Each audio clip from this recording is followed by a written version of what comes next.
Muchas gracias, Karen, por ese bello himno que nosotros no lo conocemos todavía, ¿verdad? No lo conocemos, pero que ya escuchando nos iremos familiarizando con un himno más de nuestro bello himnario que Dios nos ha concedido tener.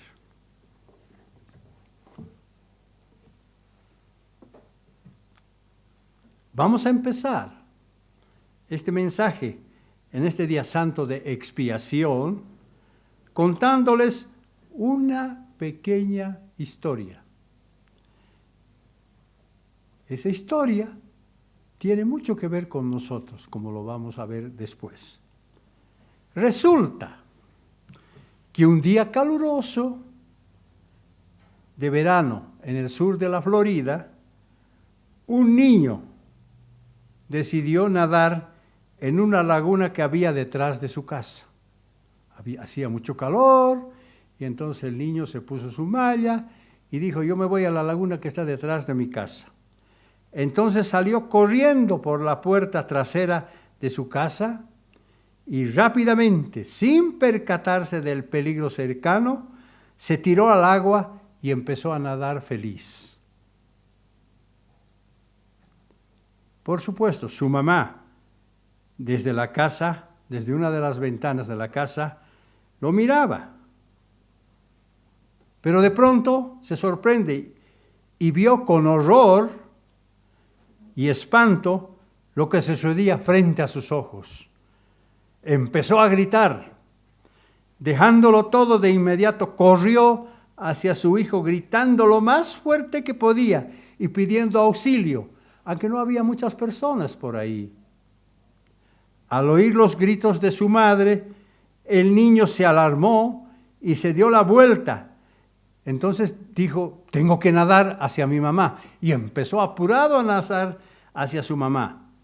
Pero lamentablemente era demasiado tarde. Y cuando el niño estaba alcanzando, logrando ya el muelle y haciéndose de la mano, la mamá logró sostener al niño por sus brazos. Justo en el preciso momento en que un caimán lo agarraba de los pies y le apretaba las piernitas. La mujer desesperada jalaba a su hijo resuelta a salvarlo. No quería soltarlo por nada y con toda la fuerza de su corazón seguía gritando. Si bien es cierto que el cocodrilo era mucho más fuerte que ella, pero la mamá era mucho más apasionada y el amor por su hijo no abandonaba sus fuerzas. Felizmente, esos chillidos, esos gritos, llegaron a oídos de un señor que estaba relativamente cerca. Escuchó los gritos y se apresuró a llegar al lugar con una pistola en mano. De pronto, al ver el cuadro, empezó a disparar matando al cocodrilo, felizmente. Y de esa manera, el niño pudo sobrevivir. Y, aunque sus piernitas sufrieron muchas heridas y estaba desangrándose, después de un tiempo, felizmente, luego de su tratamiento, pudo finalmente volver a caminar. Y una vez que salió del trauma que le dejó aquel cocodrilo, más tarde, un periodista decidió hacerle una entrevista al niño y le preguntó al niño si quería mostrarle las cicatrices de sus piernitas. ¿Me puedes mostrar?, le dijo. Entonces el niño levantó la colcha porque él estaba echado en cama y se las mostró. Le mostró todas las heridas que ya estaban cicatrizando. Pero luego, con gran orgullo y valentía, se remangó las mangas el niño y le dijo, pero las cicatrices que usted debe ver son estas. Y le mostró las marcas de las uñas de su mamá que habían presionado con tanta fuerza para salvar a su pequeño hijo.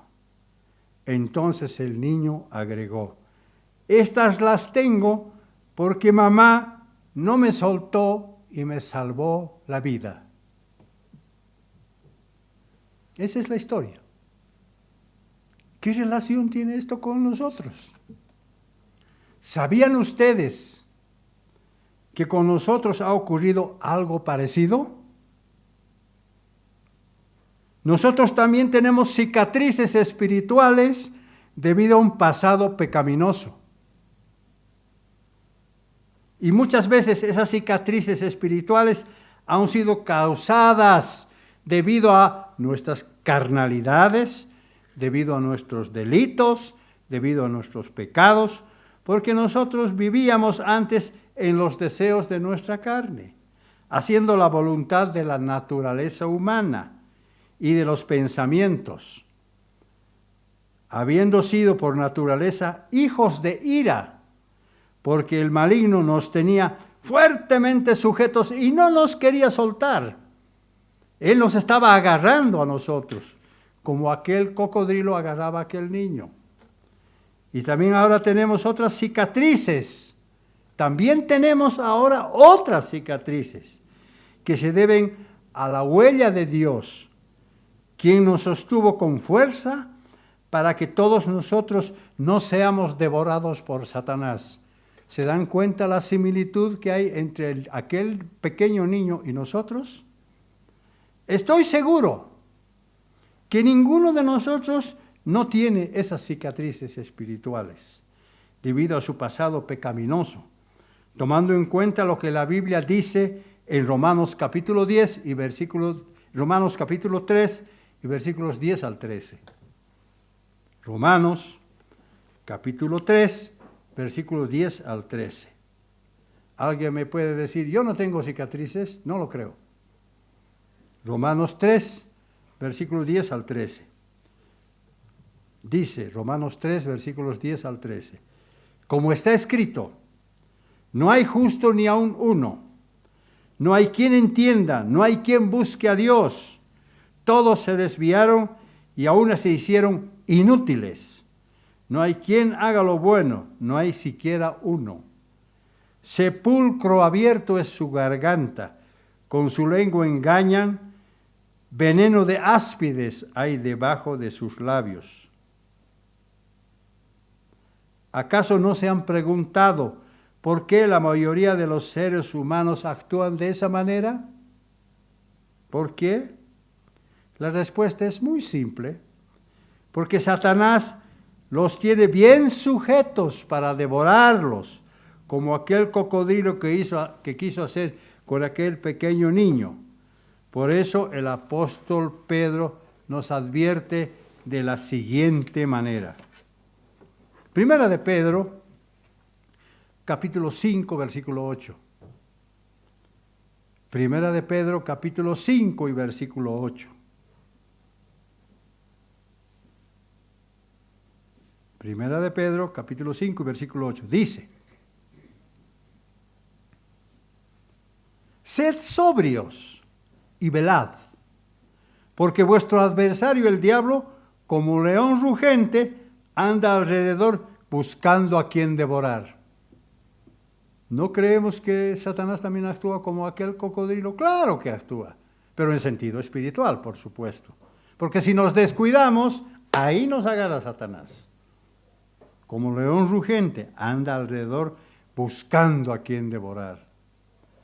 Claro que las garras de que Satanás nos ha dejado huellas en el alma, que con el tiempo se han vuelto cicatrices, no son tan importantes porque Dios nos libró del diablo de una manera milagrosa y de esa manera parecida a aquel hombre que pudo matar al cocodrilo, también Dios nos libró de una manera milagrosa. Segunda de Pedro, capítulo 3 y versículo 9. Segunda de Pedro, capítulo 3 y versículo 9.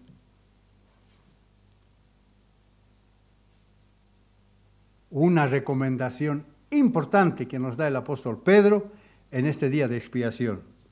Segunda de Pedro, capítulo 3 y versículo 9. Dice, Segunda de Pedro 3:9. El Señor no retarda su promesa, según algunos la tienen por tardanza, sino que es paciente para con nosotros, no queriendo que ninguno perezca, sino que todos procedan al arrepentimiento. Como aquel pequeño niño, a quien su madre amaba tanto, nosotros también somos hijos muy amados de nuestro Padre, y cuando Dios ve que estamos en peligro, de inmediato Él acude en nuestro auxilio para salvarnos del peligro que nos quiere destruir, es decir, de Satanás que siempre nos está queriendo morder por el otro lado. Obviamente, su salvación también nos produce heridas espirituales, ¿o no? Que más tarde se convierten en cicatrices. ¿Y cuáles son esas heridas que muchas veces son dolorosas? ¿Cuáles son? Ellas son nuestras tribulaciones personales, nuestros sufrimientos por seguir a Cristo, soportar nuestras pruebas, a veces duras, angustias que podemos tener, amarguras que debemos vencer para ser dignos de entrar en el reino de nuestro Padre. Eso también nos deja cicatrices. Porque al habernos rescatado de las garras del maligno, Él quiere saber cuánto realmente valoramos su salvación. Si hubiera un periodista, ¿qué le diríamos nosotros también? Esas garras, esas cosas que hemos pasado, todo eso que hemos tenido que soportar, las desgracias que hemos tenido que pasar, no son nada comparables con estas cicatrices, con estas cosas que a veces tenemos que prohibirnos nosotros mismos de hacer cosas que antes hacíamos. Romanos capítulo 8, versículos 17 al 18. Romanos capítulo 8, versículos 17 al 18.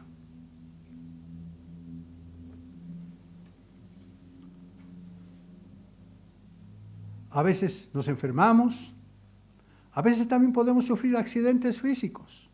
Claro.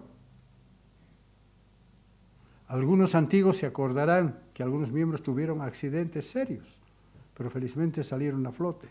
Bueno, pues aquí, ¿qué nos dice Romanos capítulo 8, versículos 17 al 18?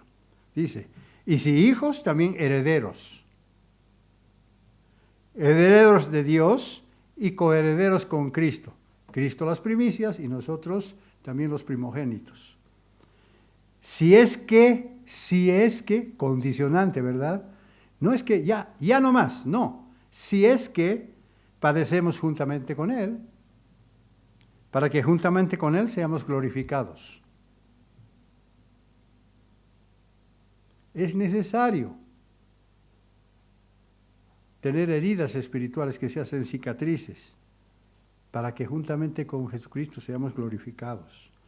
Pues tengo por cierto que las aflicciones del tiempo presente no son comparables con la gloria venidera que en nosotros se ha de manifestar.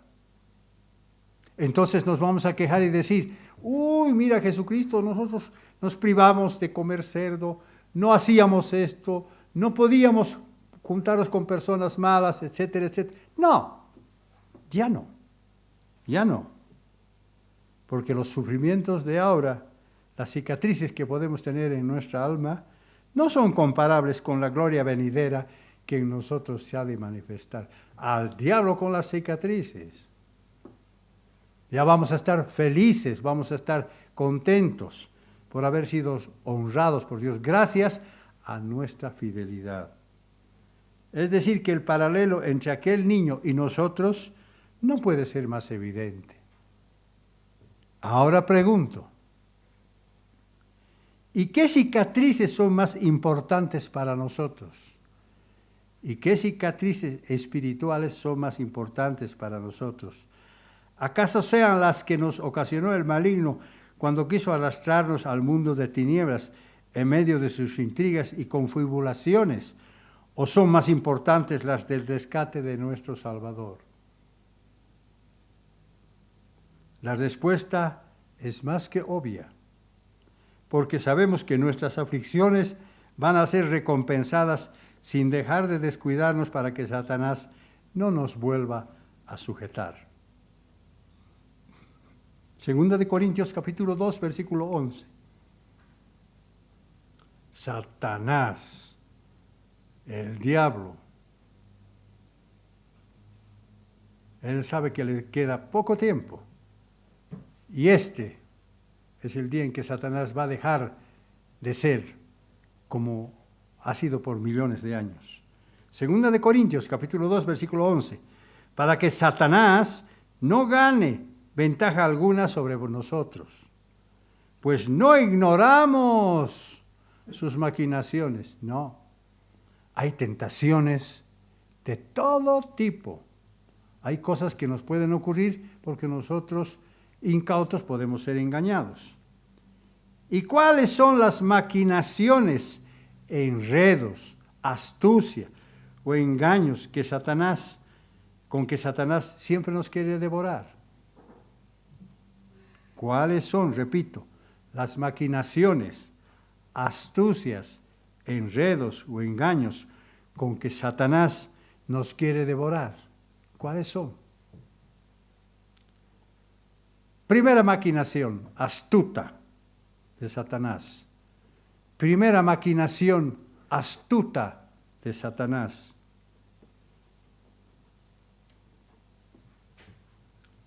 Ella consiste en hacer milagros engañosos por medio de los falsos grupos religiosos. Satanás dice que de tal o cual grupo religioso es de Dios, porque ahí se realizan milagros, ¿verdad? Él dice, esta es la iglesia, porque aquí se hacen milagros, pero no sabemos que los milagros son de Él. ¿Acaso cualquier persona que se considere a sí mismo pastor o maestro sea un genuino siervo de Dios por el simple hecho de hacer supuestamente milagros? A veces vemos en la televisión una persona que está cojeando, que viene apenas, ¿no es cierto? Y su pastor le pone las manos, lo abraza, etcétera, y de repente él deja la cosa y empieza a caminar. ¿No será que se han puesto de acuerdo para mostrar al resto que eso es verdad?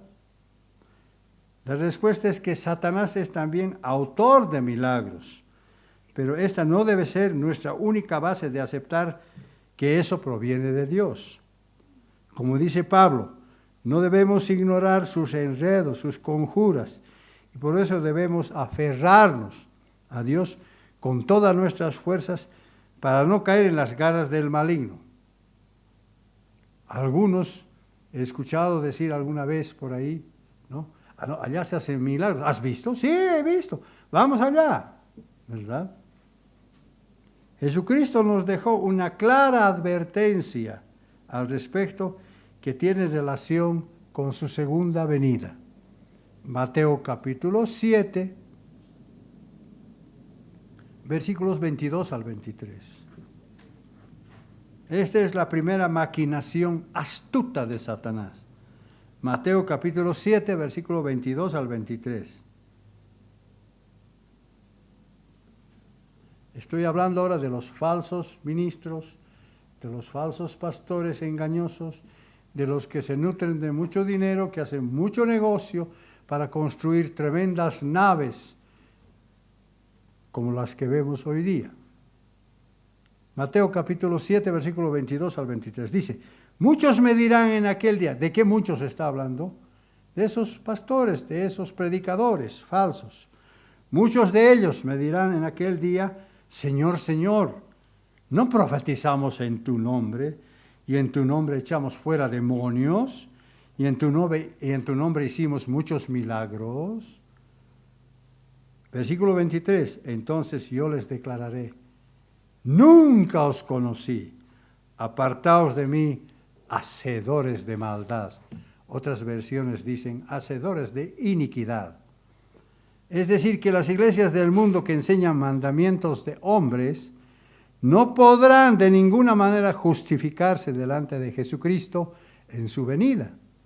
Él solo va a reconocer únicamente a su iglesia de fieles seguidores, mientras que los falsos predicadores incitados por Satanás van a ser desechados definitivamente.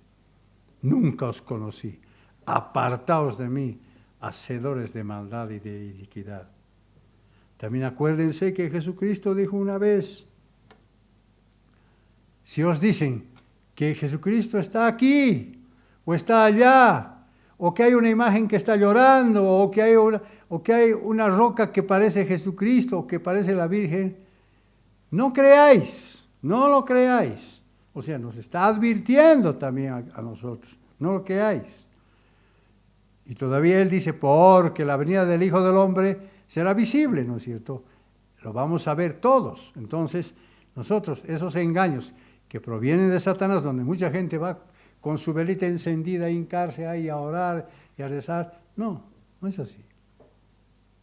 Esa es la primera maquinación astuta de Satanás. Segunda maquinación sutil de Satanás. Segunda maquinación sutil de Satanás. Otro engaño, otro tipo de engaño que Satanás siempre hace, que es muy apropiado comentarla en este día de expiación. La segunda maquinación sutil de Satanás consiste en alterar el contexto bíblico de la palabra de Dios. Alterar el contexto bíblico de la palabra de Dios.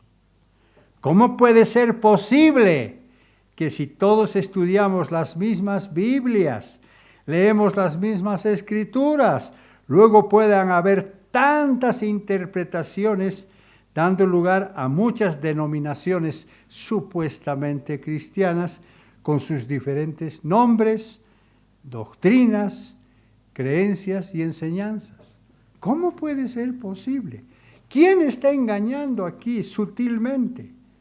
Por supuesto que el principal gran falsificador y engañador es Satanás, quien continúa haciendo su trabajo destructor.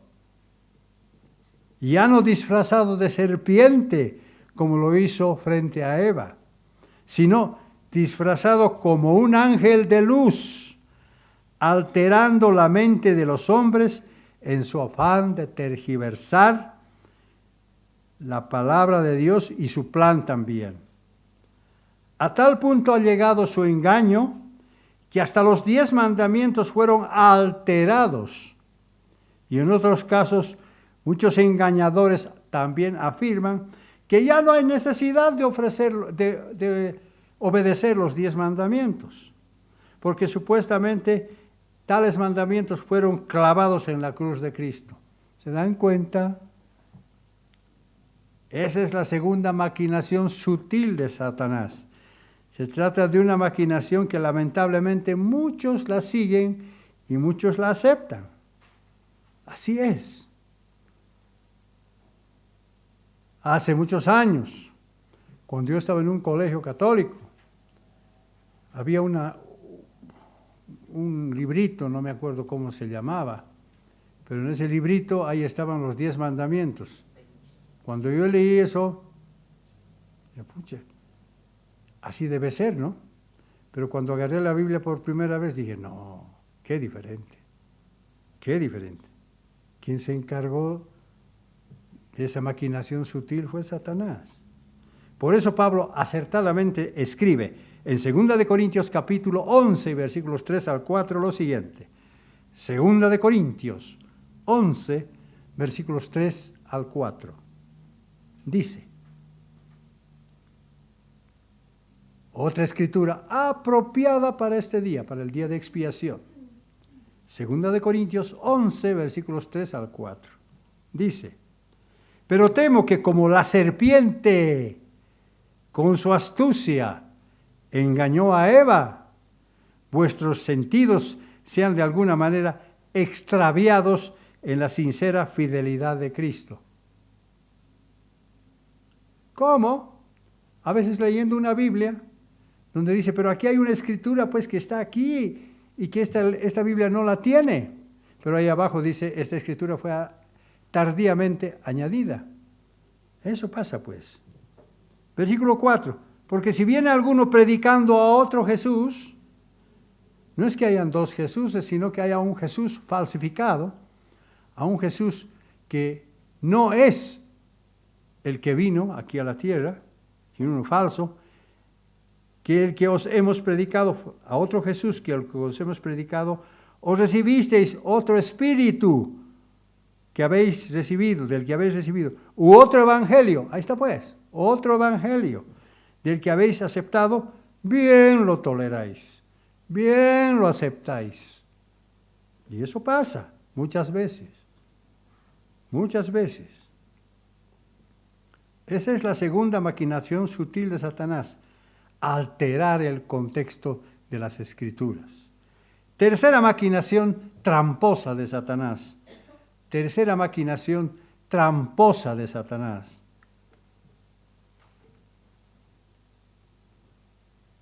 Esta maquinación consiste en hacer dudar la existencia de Dios, así como su amor y sabiduría. Porque cuando la serpiente le dijo a Eva, no moriréis, su afirmación era una gran mentira que más tarde repercutió haciendo mucho daño en el mundo hasta el día de hoy. Una palabra nada más, no morirás. Porque desde entonces esa mentira es la doctrina básica que tiene que ver con la inmortalidad del alma, así como la fuente de numerosas falsas creencias. El alma es inmortal. Ah, sí. Vaya a contar ese cuento a otro lado. Satanás no solo estaba mintiéndole a Eva, sino que lo que es peor aún, puso a Dios como mentiroso. Claro. Al afirmar que no moriréis, estaba diciendo que Dios les había mentido a ellos. Satanás le dijo a Eva que ellos no deberían confiar en lo que Dios les decía. Y si realmente Dios les había mentido, quizás puso también en duda que Él es el creador de todas las cosas. ¿Qué les ha dicho? ¿Que Él ha creado todo esto? ¡Mentira! No, no es así. ¿Verdad? Tercera maquinación tramposa de Satanás. Esto, por supuesto, es aterrante. En ese momento Satanás estaba clavando sus garras en la mente de Eva para sujetarla completamente bajo su control, como aquel cocodrilo que se agarró de los pies de aquel niño. Sin embargo, muchos ignoran los escritos del profeta Ezequiel. Muchos ignoran. Muchos ignoran las Escrituras. Satanás imbuye, pues, Satanás tienta y dice, no leas la Biblia, ¿para qué vas a leer? ¿Para qué vas a estudiar? Por eso muchos no saben lo que escribió Ezequiel en el capítulo 18 y versículo 4. Ezequiel capítulo 18 y versículo 4.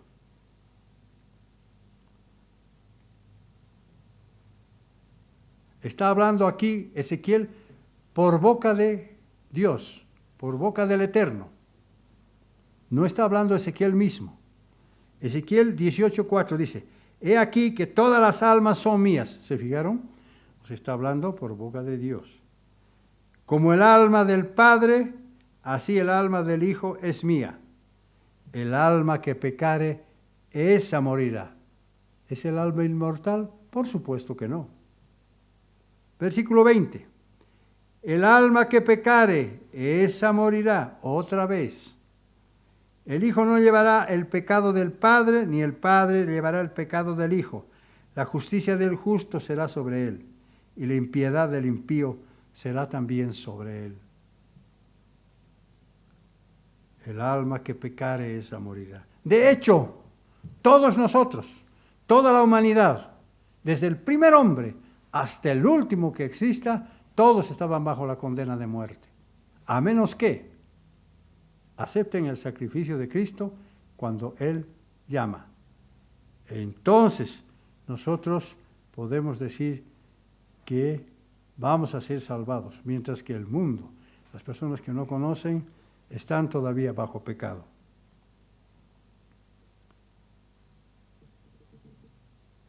Sabiendo que somos almas vivientes, porque eso somos, ¿verdad? Almas vivientes, entendemos que cuando una persona muere, el aliento de vida se apaga. A eso se refiere el profeta Ezequiel. Dios no dice que el alma es inmortal, no. Porque si lo fuera, a ver, ¿se han puesto ustedes a pensar qué pasaría?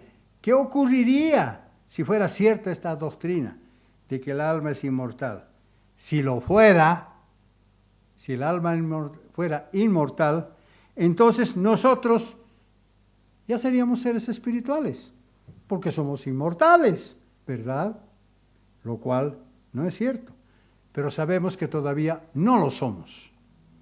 Por tanto, debemos tener mucho cuidado en lo que escuchamos, en lo que pensamos, en lo que decimos y en lo que hacemos. Esa es la tercera maquinación tramposa de Satanás. Cuarta maquinación artificiosa de Satanás. Cuarta maquinación artificiosa de Satanás.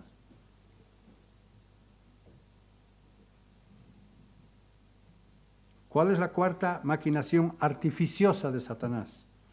Fue la de hacer que Eva se deje llevar por sus emociones. Tal ha sido su labor que Satanás ha llevado adelante esto con gran éxito, desde los días de Adán hasta el presente. Porque continuamente tienta a los hombres a desconfiar de Dios y los deja llevarse por sus emociones. Él pugna por despertar en los hombres un espíritu de duda y de curiosidad irreverente. Se dejan llevar por sus emociones. Dios no existe. ¿Tú sigues todavía creyendo en esas cosas? ¡No! Maquinación artificiosa de Satanás.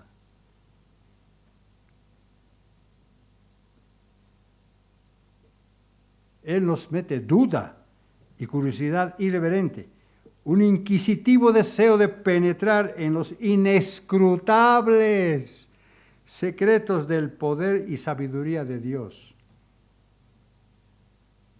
A tal punto que yo he escuchado decir a un famoso personaje, Dios se equivocó. Así lo dijo públicamente. ¿Qué sabe ese señor? ¿Qué sabe? Pero con nuestra mente limitada es imposible que nosotros podamos conocer los profundos secretos de Dios. Es imposible. Dios nos va revelando lo que Él quiere revelarnos por ahora, aunque un día sí Él se va a mostrar de tal manera que nosotros lo vamos a ver tal como es Él. Ahí vamos a entender cuál había sido su esencia espiritual, su grandeza, su eternidad. Santiago capítulo 1, versículo 6. Santiago 1, versículo 6. Cuando nosotros doblamos las rodillas, ¿dudamos? ¿Dudamos? Bueno, aquí hay una buena recomendación. Santiago 1, versículo 6 dice, pero pida con fe, no dudando en nada, porque el que duda es semejante a la onda del mar, que es arrastrada por el viento y echada de una parte a otra. Una persona que duda es llevada a un viento, a cualquier viento de doctrina. Cree una cosa, después va a otra, cree otra cosa, después va a otra, cree otra cosa, y finalmente está confundido, porque duda. Primera de Pedro 4:13. Primera de Pedro 4:13.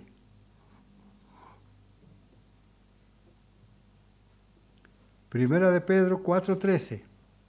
Dice, si no gozaos por cuanto sois participantes de los padecimientos de Cristo, ahí está pues nuestras cicatrices espirituales, para que también en la revelación de su gloria os gocéis con gran alegría. Adiós cicatrices, adiós Satanás, nunca más. Quinta maquinación maquiavélica de Satanás. Quinta maquinación maquiavélica de Satanás. ¿Cuál es? Es la de valerse de otras personas para hacer caer a los genuinos seguidores de Dios. El ejemplo típico de Satanás es que utilizó a Eva para hacer caer a Adán. Utilizó a la esposa de Adán para hacerlo caer a Adán. Se vale de otras personas para hacernos caer. Y eso mismo hace hoy día. Satanás se vale de personas engañadoras para poner en duda las verdades a través de nuestra mente carnal, introduciendo conceptos equivocados de la doctrina. ¿Te fijaste en la Biblia? Eso no dice, no. Te están engañando, no es así. Recapacita y vente conmigo.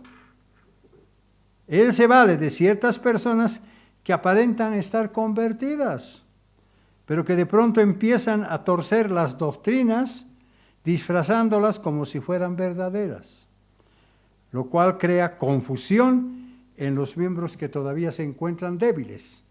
Cuando hay los miembros todavía no tienen esa fortaleza espiritual que nos da el Espíritu de Dios, empiezan a dudar.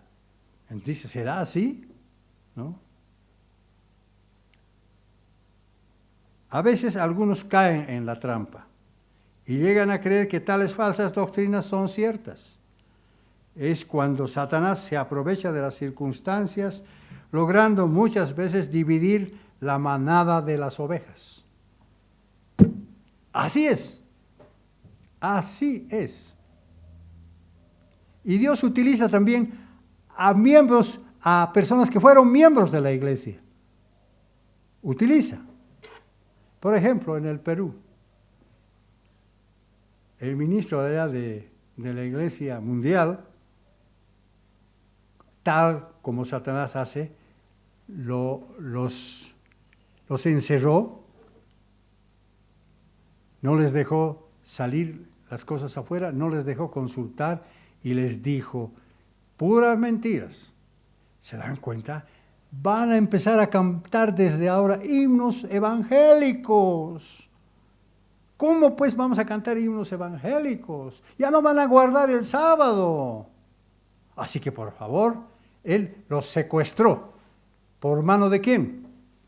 Maquiavélica, por mano de Satanás. Satanás es el que está haciendo estos engaños. Nadie en la iglesia está libre de caer en el error. Nadie, ninguno de nosotros. Nadie puede decir, no, a mí no me van a engañar. No, a mí no me van a engañar. Primera de Corintios 10, versículos 10 al 12. Veremos qué dice Pablo al respecto. Primera de Corintios 10, versículos 10 al 12. La quinta maquinación maquiavélica de Satanás. Primera de Corintios, capítulo 10, versículos 10 al 12. Dice, ni murmuréis como algunos de ellos murmuraron y perecieron por el destructor. ¿Quién es el destructor? ¿Quién se los devoró? Ya sabemos. Y estas cosas les acontecieron como ejemplo y están escritas para amonestaros a nosotros, a quienes han alcanzado los fines de los siglos. Así que el que piense estar firme, mire que no caiga. A veces las personas que están firmes caen, pero más tarde se lamentan de su caída, felizmente, se lamentan, aunque algunos no.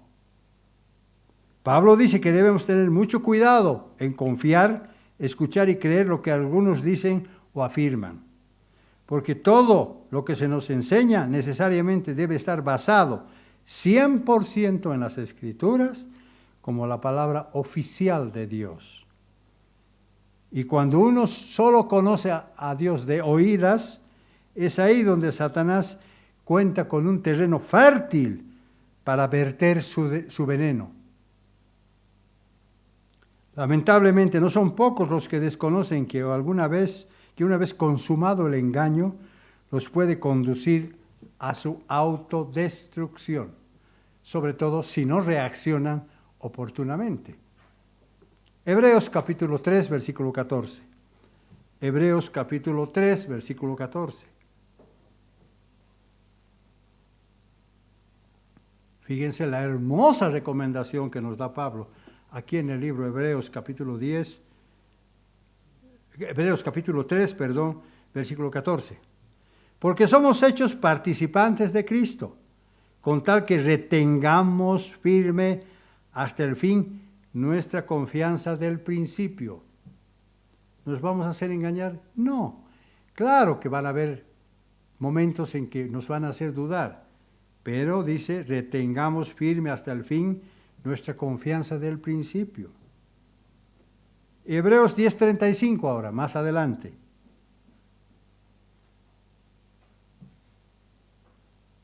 Si no perdemos nuestra confianza, ¿qué vamos a recibir? Hebreos 10:35.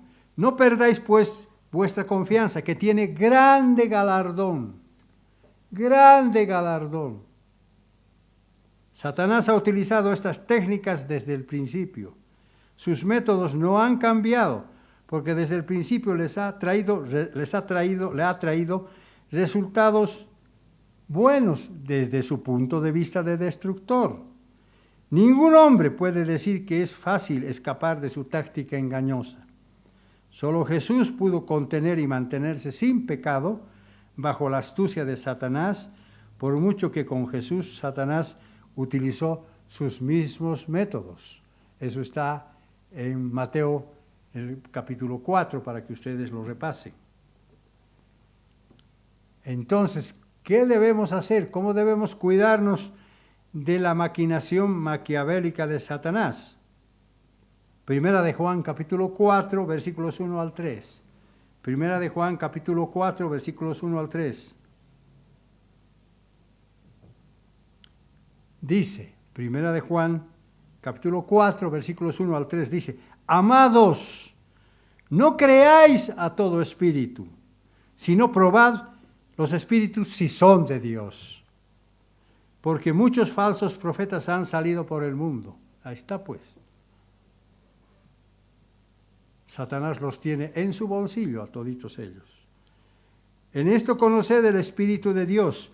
Todo espíritu que confiesa que Jesucristo ha venido en la carne es de Dios. Y todo espíritu que no confiesa que Jesucristo ha venido en la carne no es de Dios. Y este es el espíritu del anticristo, el cual vosotros habéis oído que viene y que ahora ya está en el mundo. ¿Qué quiere decir anticristo? Anticristo quiere decir contra Cristo, en contra de Cristo. Algo así como comunista, y anticomunista quiere decir en contra del comunismo. Bueno, el mundo está en contra de Jesucristo y el mundo no lo sabe. No lo sabe, ¿por qué? Porque ellos creen mentiras imbuidas por Satanás. Satanás tiene una maquinación maquiavélica. Bueno, hemos visto entonces las 5 maquinaciones de Satanás. Bueno, ¿y cuál es el propósito del día de expiación? ¿Acaso Satanás ha de continuar indefinidamente devorando a su antojo a los hombres? ¿Va a continuar así?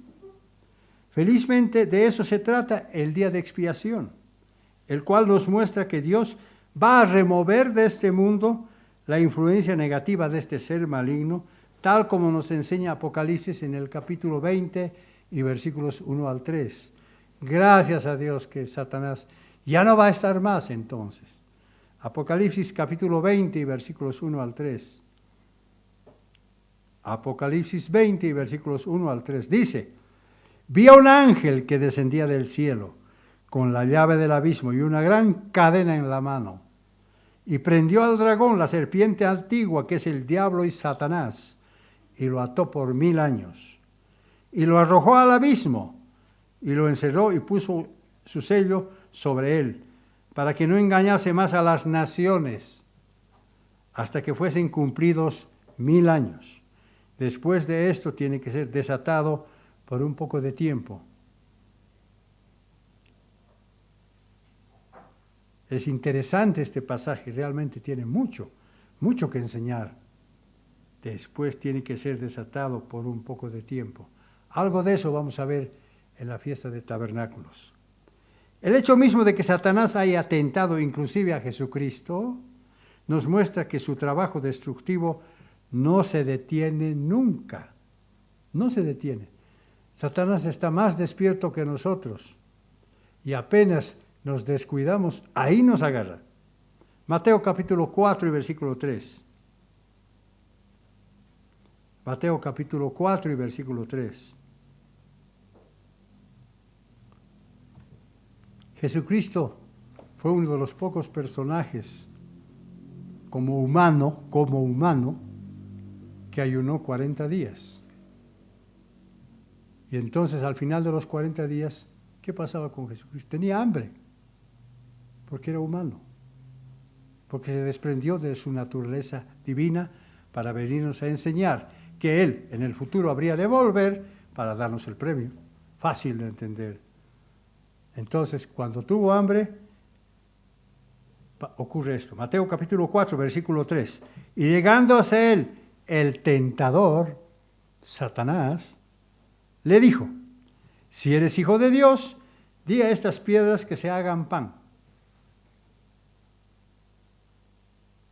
Diga a estas piedras que se hagan pan, para que comas.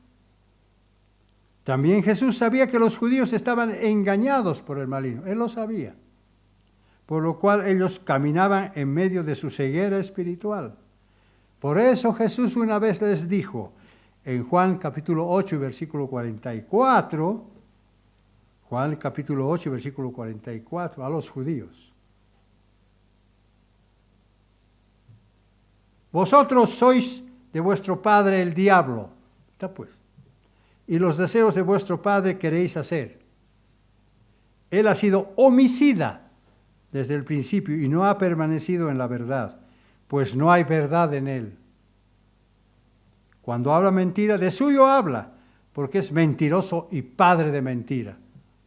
Jesucristo está calificando, Jesucristo lo está definiendo a Satanás en la forma como él trabaja. Así es. Los judíos decían, oh, nuestro padre es Abraham. Abraham. Si fuerais hijos de Abraham, las cosas que hizo Abraham haríais. Mas ahora, como vuestro padre es el diablo, las cosas del diablo son las que ustedes están haciendo. El apóstol Juan, entonces, afirma que uno también puede ser homicida. No necesariamente matando físicamente a su hermano, sino derramando sobre él, fíjense lo que voy a decir, el apóstol Juan afirma que uno también puede ser homicida, como Satanás. No necesariamente matando físicamente a su hermano. Yo no voy a ir con un revólver y voy a decir, ahora sí soy homicida y ¡pam!, le pego un tiro. No. Sino derramando sobre él odio, rencor, aversión, aborrecimiento, antipatía y hasta desprecio. Ahí estoy matando a mi hermano. Repito, odio, rencor, aversión, aborrecimiento, antipatía y hasta desprecio. Eso también yo puedo matar.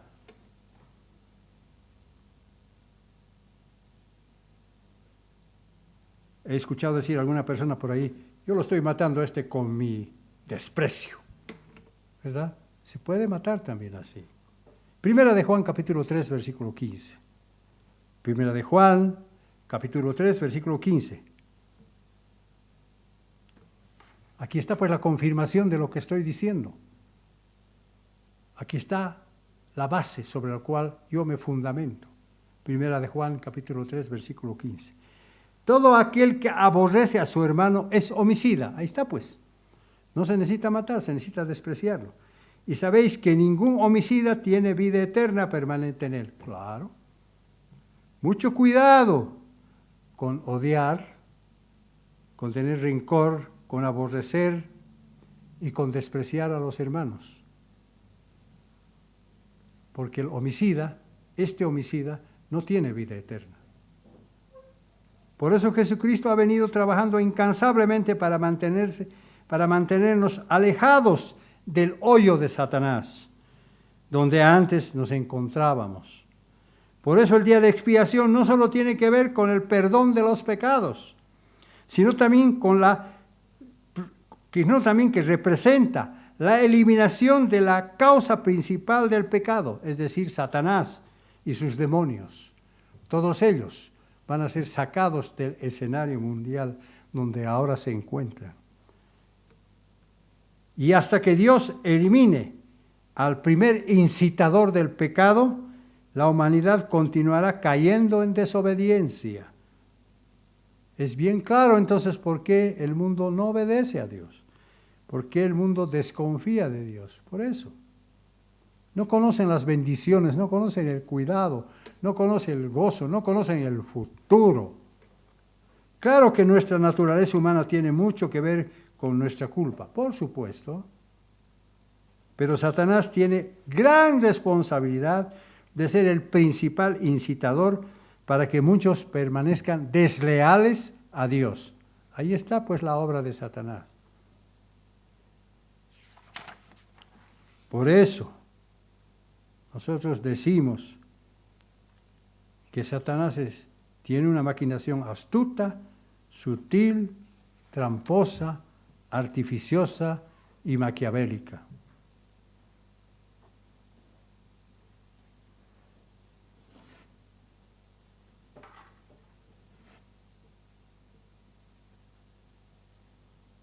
Ahora, nosotros fuimos rescatados a través de Jesucristo, de nuestra vana manera de vivir. Aprendimos a soportar con paciencia las cicatrices que nos ocasionan nuestra salvación. En cambio, en el mundo, el diablo ciega a la gente y encubre para que no vea la luz de la verdad. El apóstol Pablo lo explicó a la iglesia en Corinto de esta manera. Segunda de Corintios, capítulo 4 y versículos 3 al 5. Segunda de Corintios, capítulo 4, versículos 3 al 5.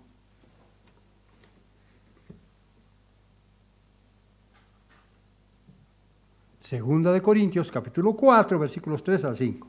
Dice, pero si nuestro evangelio está aún encubierto, entre los que se pierden está encubierto. Claro, no estudian, no abren su Biblia, no conocen al verdadero Dios. Tienen solamente la Biblia ahí como reliquia personal, como reliquia en su hogar, porque eso es herencia de los abuelos, de los bisabuelos. Y dicen, mire la Biblia que tengo yo, una hermosa Biblia llena de dibujos con sus tapas de cuero, con sus marcas ahí especiales.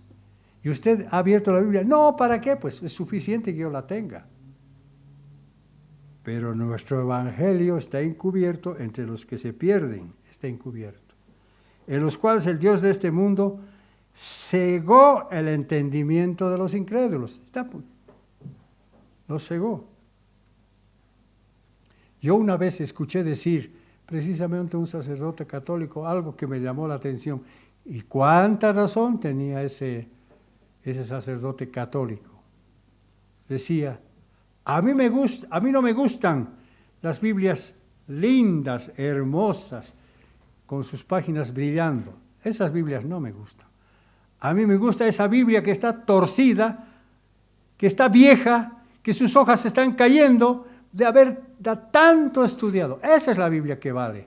Y esa es la persona que vale. Esa es la persona que merece tener esa Biblia. Y así es. Dios cegó el entendimiento de los incrédulos para que no les resplandezca la luz del Evangelio. Porque si no nos predicamos a nosotros mismos, sino a Jesucristo como el Señor, a nosotros como vuestros siervos, por amor de Jesús. Sí, porque no nos predicamos a nosotros mismos, sino a Jesucristo. Es decir, las enseñanzas no tienen que ver con Pablo. Pablo finalmente no es importante, como ningún ministro es importante hoy día de lo que está predicando, sino el mensaje que Dios, a través de los hombres, de los siervos de Dios, está enseñando. Además, las Escrituras también nos enseñan que Satanás se hace pasar por justo. Claro. 2 de Corintios, capítulo 11, versículos 14 al 15. Satanás se hace pasar por justo. Segunda de Corintios, capítulo 11, versículos 14 al 15. Segunda de Corintios, capítulo 11, versículos 14 al 15. Dice, y no es maravilla, porque el mismo Satanás se disfraza como ángel de luz. Ahí está. Si se disfraza como ángel de luz, está pareciendo como si fuera algo justo. Cuyo fin, ¿no? Así que no es extraño si también sus ministros se disfrazan como ministros de justicia, cuyo fin será conforme a sus obras. Yo no quiero estar en sus zapatos. Yo no quiero. ¿Y por qué Dios nos manda específicamente a ayunar en estas 24 horas? ¿Por qué? Porque el ayuno muestra nuestro sincero deseo de acercarnos humildemente ante Dios. Y porque este día también representa un tiempo futuro delante del cual, habiendo sido Satanás desterrado y con el mundo devastado por los horribles acontecimientos que van a pasar en ese tiempo, la humanidad humillada y arrepentida al fin podrá reconciliarse con su Creador. Ese es el sentido de esta fiesta. Ese es el sentido de esta fiesta.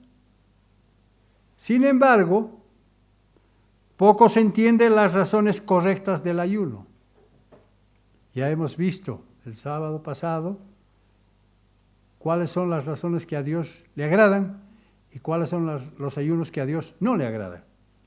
Porque el ayuno no es para que Dios haga nuestra voluntad, no. Es decir, que no ayunamos para recibir algo de Él, excepto su infinita misericordia y su perdón por nuestras caídas y debilidades. Sino que el ayuno nos ayuda a recordar lo efímera que es nuestra existencia humana. Porque si permaneciéramos sin comida y sin agua, moriríamos rápidamente. Si lo hacemos por una semana, por ejemplo, es difícil. Por eso el ayuno nos ayuda a entender de cuánto necesitamos del alimento de Dios como nuestro dador y sustentador de vida. Yo no entiendo cómo las personas no pueden venir en sábado a escuchar sus preciosas enseñanzas, no la del ministro, porque el ministro no es nada, sino la de Dios. No vienen y están tranquilos. Se están muriendo espiritualmente porque no reciben el alimento espiritual. Y este día, a través del ayuno, nos enseña que si nosotros no nos alimentamos físicamente, espiritualmente también podemos morir. Esa es una de las razones de este día. Por eso, este día tiene mucho que ver con la reconciliación amorosa con nuestro Dios, la cual es posible solo a través del sacrificio de Cristo. No hay otra posibilidad. Es decir, que expiación nos muestra que una extraordinaria verdad de que Satanás, el autor del pecado, finalmente será removido de este mundo. Eso es lo que nos dice precisamente Levítico 16, pues, con el macho cabrío de Satanás que es sacado al desierto para ser despeñado. Era símbolo de lo que Satanás un día va a ser también sacado del escenario mundial. En conclusión, queridos hermanos, cierto, nos encontramos en la iglesia porque Dios nos rescató de las garras de Satanás. Satanás nos estaba agarrando del otro lado. Y desde entonces llegamos a tener más bien cicatrices debido a las pruebas de fuego que muchas veces debemos soportar como requisito previo para alcanzar el reino de Dios. Jesús nos empezó a sujetar del otro lado. Tú no sabes lo que vas a sufrir, pero no importa, te voy a dejar aquí cicatrices, pero es mejor que tengas estas cicatrices que las que te está dejando Satanás. Esas cicatrices son por ahora muy importantes, las de Dios. Pero las viejas cicatrices que nos dejó el príncipe de la potestad del aire, para nosotros ya no tienen ningún valor. Así que, hermanos, meditemos en las cosas que nos enseña este maravilloso día de expiación para seguir firmes y adelantes hasta nuestro encuentro glorioso en el milenio, el cual es representación de la fiesta de los tabernáculos que pronto vamos a celebrar.